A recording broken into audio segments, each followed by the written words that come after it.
आज हमारे बीच में हरिद्वार से आए बाबा स्वामी सुंदरानंद महाराज जी, जो किसी परिचय के मोहताज नहीं है। इनको पूरा देश जानता है, मुझे ऐसा लगता है। तो सबसे पहले बाबा जी, आपका धन्यवाद। हमारे इस कार्यक्रम में आप आए। आज राम प्राणोत्सव का इतना बड़ा अवसर है कि पूरा संसार इसको मना रहा है। इसको आप किस नजर से देखते हैं और इसका श्रेय किसको देना चाहते हैं, आप जरा बताइए। मैं बड़ी प्रसन्न हूँ इस कार्यक्रम को देख करके। इतना भव्य आयोजन हमारे माननीय नरेंद्र मोदी जी ने करवाया है और सारा श्रेय माननीय पूजनीय नरेंद्र मोदी जी को जाता है, जिन्होंने इतना बड़ा भव्य आयोजन करवाया है, इतना सुंदर आयोजन का है। और अच्छे अच्छे लोगों को, कितने लोगों को नहीं बुलाना चाहते थे, उनको भी बुलाया है इस कार्यक्रम के अंदर। बड़ा भव्य आयोजन हो रहा है, बहुत सुंदर लग रहा है। हमने अभी सुबह देखा है, बहुत आनंद आ रहा है इसको। और स्टूडियो में आपने बुलाया है अमित जी, अमित शर्मा जी, आपको बहुत बहुत धन्यवाद। आपने नोएडा में स्टूडियो में बुलाया है और इसमें भगवान राम का जन्मदिन आप स्टूडियो में मना रहे हैं हैप्पी बर्थडे के नाम से। बहुत सुंदर लग रहा है, बहुत अच्छा। स्वामी जी, मैं आपसे कुछ चंद सवाल पूछना चाहूंगा। जो अभी अभी आपने कहा कि इसका पूरे श्रेय नरेंद्र मोदी जी को जाता है। अभी जैसे कि मैं कल न्यूज देख रहा था और किसी चैनल के माध्यम से, तो आचार्य प्रमोद कृष्णम, जो कांग्रेस के कट्टर नेता के रूप में जाने जाते हैं, उन्होंने भी सेम यही कहा है कि कितने प्रधानमंत्री आए, कितने गए और कितने आते, लेकिन मोदी जी ने जो किया वो कोई आज तक नहीं कर पाया। आपने भी बिल्कुल वैसा ही मुझसे कहा।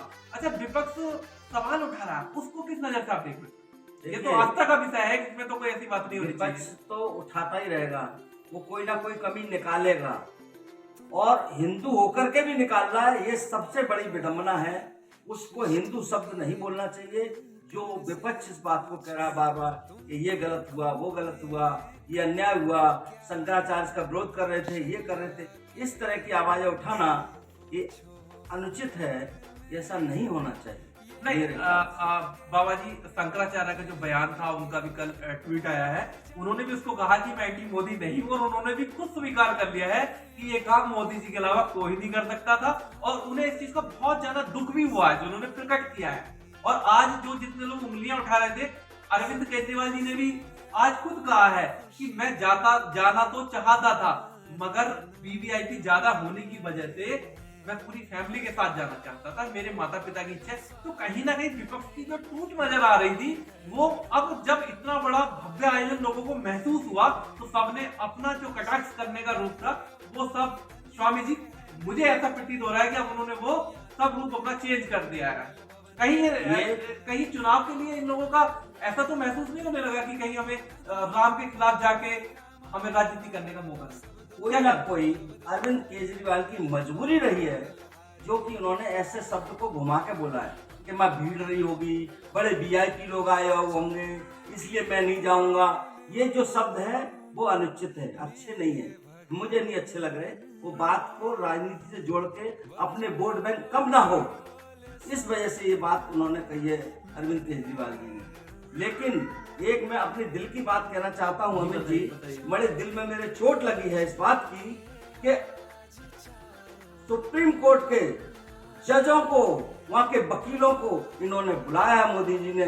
लेकिन शर्म की बात है, पहला जो जजमेंट हुआ था इलाहाबाद में, जो कि लखनऊ में पीठ बनी थी, स्पेशल पीठ बनी थी, और जजों को हेलीकॉप्टर से और हवाई जहाज से बुलाया गया था लखनऊ इलाहाबाद से।